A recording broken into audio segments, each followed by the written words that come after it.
Salam sejahtera dalam kasih Tuhan kita Yesus Kristus bagi Ibu Bapa dan saudara-saudari yang terkasih dimanapun kalian berada pada saat ini. Hari ini Senin 26 September tahun 2022, saya Pendeta Agnes Dwi Yuni akan mengajak kita semua membaca dan merenungkan akan firman Tuhan yang diambil dari kitab Amos pasal 6 ayat 8 sampai ayatnya yang ke-14. Sebelumnya, mari kita bersama-sama bersatu di dalam doa. Kita memohon tuntunan Roh Kudus Tuhan. Kita berdoa. Tuhan Yesus yang baik, kami sampaikan setiap pujian dan penyembahan kami kepadamu. Kami sangat bersyukur untuk kebaikan dan kasih karunia Tuhan yang senantiasa kami rasakan dalam kehidupan kami hari lepas hari. Tuhan, saat ini kami akan bersama membaca dan merenungkan akan kebenaran firman-Mu. Tuntun dan berkatilah kami semua, agar apa yang diperkatakan kepada kami dapat dipahami. Tuhan berikan kami hati yang mau mendengarkan, serta mau untuk melakukan firman Tuhan, melalui setiap sikap dan tindakan kami dalam setiap kehidupan kami hari lepas hari. Terima kasih Tuhan Yesus, kami berdoa dan bersyukur. Amin. Kitab Amos pasal 6 ayat 8 sampai ayatnya yang ke-14. Di bawah perikop rasa tentram yang palsu. Demikian firman Tuhan, saya akan bacakan bagi kita semua. Tuhan Allah telah bersumpah demi dirinya. Demikianlah firman Tuhan Allah semesta alam. Aku ini keji kepada kecongkakan Yakub dan benci kepada purinya. Aku akan menyerahkan kota serta isinya. Dan jika masih tinggal 10 orang dalam satu rumah, mereka akan mati. Dan jika pamannya pembakar mayat itu, yang datang mengangkat dan mengeluarkan mayat itu dari rumah itu, bertanya kepada orang yang ada di bagian belakang rumah, adakah lagi orang yang bersama-sama engkau? Dan dijawab, tidak ada. Ia akan berkata, diam. Sebab tidaklah patut menyebut-nyebut nama Tuhan. Sebab sesungguhnya Tuhan memberi perintah, maka rumah besar dirobohkan menjadi reruntuhan dan rumah kecil menjadi rosokan. Berlarikah kuda-kuda di atas bukit batu atau dibajak orangkah laut dengan lembu? Sungguh, kamu telah mengubah keadilan menjadi racun dan hasil kebenaran menjadi ipuh. Hai kamu yang bersuka cita karena Lodabar dan yang berkata, bukankah kita dengan kekuatan kita merebut Karnaim bagi kita? Sebab sesungguhnya aku akan membangkitkan suatu bangsa melawan kamu, hai kaum Israel. Demikianlah firman Tuhan Allah semesta alam. Dan mereka akan menindas kamu dari jalan yang menuju ke Hamat sampai ke sungai yang di Araba. Amin untuk pembacaan firman Tuhan. Ibu Bapa dan saudara-saudari yang dikasihi Tuhan, saya pernah mendengarkan kata-kata yang berbunyi seperti ini. Orang yang kaya itu karena diberkati Tuhan. Nah, Ibu Bapa dan saudara yang terkasih, memang Tuhan bisa memberkati kita dengan kekayaan. Namun, tidak semua kekayaan merupakan berkat Tuhan atas usaha dan pekerjaan yang kita lakukan. Karena ada orang yang menjadi kaya karena hasil kejahatannya. Contoh, dengan cara menipu orang lain atau dengan cara korupsi dan perbuatan tidak berkenan lainnya. Nah, ini sangat jelas sekali bahwa itu bukan berkat dari Tuhan. Justru hal seperti inilah yang layak menjadi sasaran penghukuman Tuhan tersebut. Nah, jika kita melihat dari pasal 2 dalam kitab Amos ini, Nabi Amos sudah berulang kali mengecam penindasan yang dilakukan oleh orang-orang yang berkuasa di Israel terhadap orang yang lemah dan miskin di tempat itu. Nah, di tengah-tengah krisis bangsa, seharusnya seorang pemimpin adalah yang paling pertama prihatin.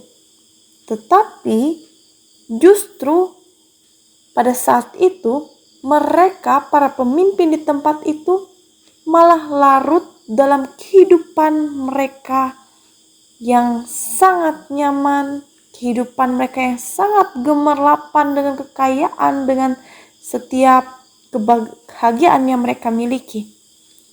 Nah, mata para pemimpin ini telah dibutakan oleh kekayaan hasil rampasan dan penindasan terhadap yang lemah. Di ayat 8 sampai dengan ayat 14 di pasal ini dijabarkan secara lebih gamblang lagi tentang celaka yang akan menimpa mereka. Peribadahannya disertai dengan kehidupan mewah yang penuh dengan dosa itu tidak akan bisa mencegah datangnya penghukuman Tuhan atas para pemimpin bangsa Israel. Bapak dan saudara yang terkasih, tindakan penghukuman Allah terhadap bangsa Israel ini menjadi peringatan yang keras bagi kita, orang-orang percaya masa kini. Kita sering sekali merasa bahwa, aku kuat kok dan mampu melakukan segala sesuatu tanpa Allah. Mungkin kita juga mengatakan bahwa, aku ini bisa loh bekerja sendiri. Segala yang kudapatkan di dalam kehidupan ini, kekayaan yang kumiliki, itu karena kerja kerasku sendiri, bukan karena Tuhan. Bisa saja kita memiliki pemikiran seperti itu. Dan kadang kita merasa bahwa aku melakukan ini tanpa pertolongan orang lain atau tanpa pertolongan Tuhan. Ini murni kekuatanku sendiri. Kadang kita menyombongkan diri kita. Bahkan juga tidak jarang kita malah sering menutup mata terhadap berbagai macam krisis, bahkan berbagai macam bencana yang terjadi di sekitar kita. Malahan terkadang, ini sangat sering kita dengarkan. Kadang kita juga malah bersyukur karena kita tidak mengalami bencana tersebut. Misalnya contoh, puji Tuhan ya, syukur ya kita tidak kena banjir. Atau misalnya kita melihat ada suatu bencana yang terjadi di tempat lain misalnya. Syukur ya, hal seperti itu atau bencana itu tidak terjadi kepada kita. Atau misalnya ada orang lain yang sedang berduka, atau misalnya kebakaran, atau apapun yang terjadi dalam kehidupan. Syukur ya saya tidak mengalami hal tersebut. Tuhan menolong saya. Nah, ucapan perkataan kita tersebut seolah-olah mengatakan bahwa Tuhan itu hanya menolong kehidupan kita dan tidak menolong kehidupan orang lain. Nah, terkadang kita itu bersikap masa bodoh terhadap orang lain yang mengalami berbagai macam bencana dan peristiwa yang menyakitkan itu. Dan kita pikirkan, yang penting saya dan juga keluarga saya aman-aman saja.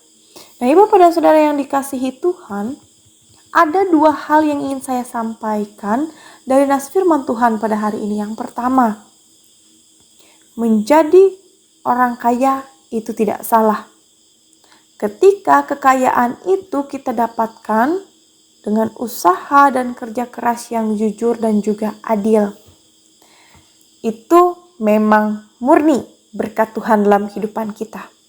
Tetapi jika kita mendapatkan kekayaan itu karena kecurangan kita atau kejahatan kita, lalu dari hasil yang kita terima ini kita memberikan sumbangan untuk gereja, kita misalnya menolong pembangunan gereja, membantu pelayanan di gereja, tapi hasil itu kita dapatkan dari kecurangan dan kejahatan kita, dari hasil rampasan kita dari orang lain, itu malah membuat kita semakin jatuh dalam keberdosaan kita.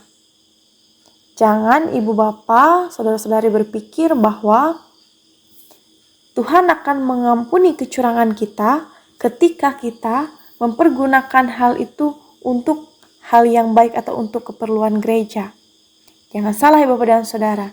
Itu bukannya menjadi berkat bagi kehidupan kita, malah itu akan menjadi kutuk bagi kehidupan kita. Nah, kemudian hal yang kedua, kekayaan yang kita miliki dalam kehidupan kita, kedudukan yang pada saat ini kita dapatkan, itu bukan sesuatu hal yang sengaja Tuhan berikan di dalam kehidupan kita. Tapi itu adalah alat agar kita selalu bersyukur kepada Tuhan, dan melalui itu juga Tuhan mau kita menjadi berkat bagi orang-orang yang ada di sekeliling kita. Tuhan mau ketika kita berada di posisi yang tinggi, kita memiliki kepekaan untuk menolong orang-orang yang ada di sekeliling kita, menolong sesama kita, menolong orang-orang yang membutuhkan pertolongan kita. Tapi ingat, jangan menunggu kita menjadi orang kaya baru kita menolong orang lain. Karena walaupun misalnya hidup kita sederhana, ada hal yang Tuhan titipkan bagi kehidupan kita agar kita bisa menjadi berkat bagi orang lain. Nah, Bapak dan Saudara yang terkasih dalam Tuhan kita Yesus Kristus, hiduplah dengan jujur di dalam setiap kehidupan kita. Jangan kita bahagia di atas penderitaan orang lain, atau kita bahagia atau kita bersuka cita dengan hasil yang kita dapatkan dari merampas hak milik orang lain, atau boleh dikatakanlah kita bahagia di atas penderitaan orang lain. Semoga Tuhan senantiasa memberkati dan menyertai kita untuk bisa menjadi orang-orang percaya yang penuh hikmat dalam setiap kehidupan, dan bisa mempergunakan setiap berkat yang Tuhan berikan bagi kehidupan kita dengan baik.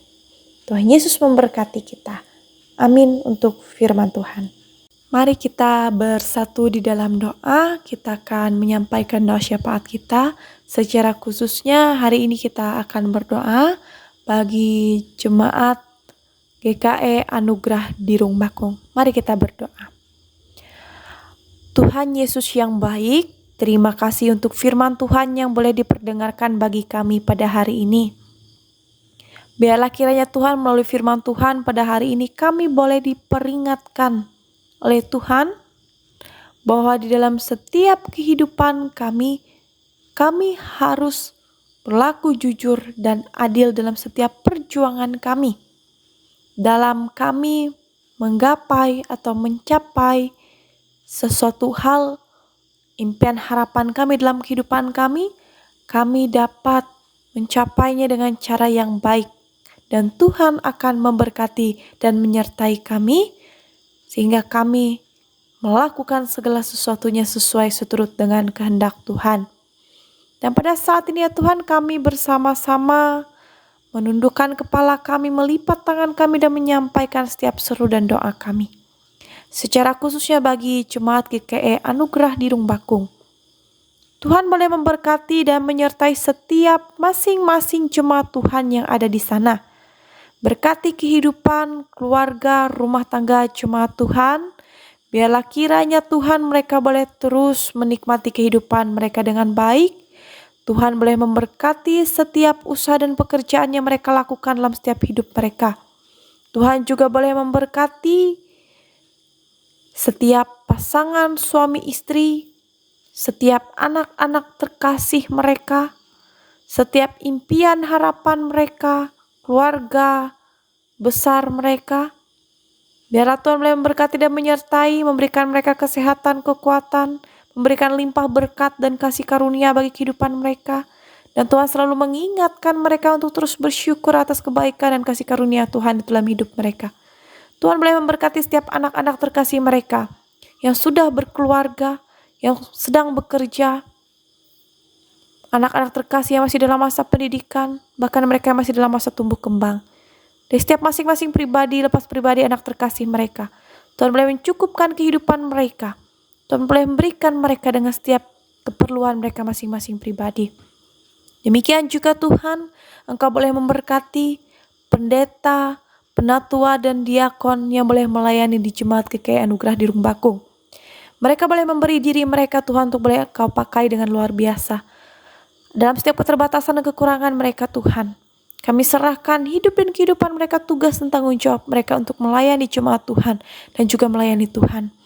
Tuhan pakai mereka untuk boleh jadi saluran berkat. Dan Tuhan juga boleh memberkati mereka untuk boleh diberkati senantiasa. Kami juga berdoa untuk seluruh ibu bapa, saudara-saudari terkasih yang boleh mendengarkan renungan harian pada hari ini. Dan boleh memberkati setiap pribadi lepas pribadi mereka yang boleh mendengarkan renungan ini.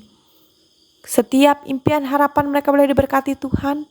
Setiap tugas dan tanggung jawab mereka, Tuhan boleh memampukan mereka untuk mengerjakan dan melakukannya dengan baik.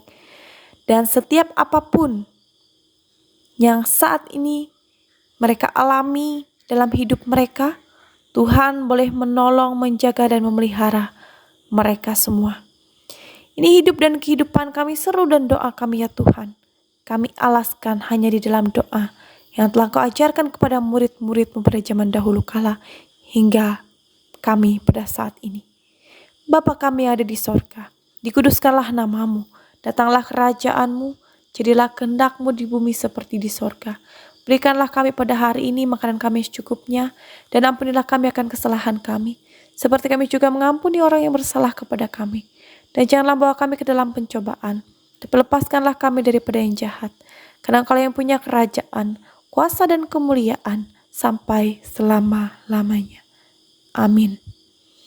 Baik Ibu Bapak dan Saudara yang terkasih, para pendengar renungan harian pada hari ini, selamat menjalani dan melakukan setiap aktivitas dan kegiatan kita pada hari ini. Tuhan Yesus memberkati dan menyertai kita semua. Sampai bertemu di renungan harian selanjutnya. Tuhan Yesus memberkati kita semua.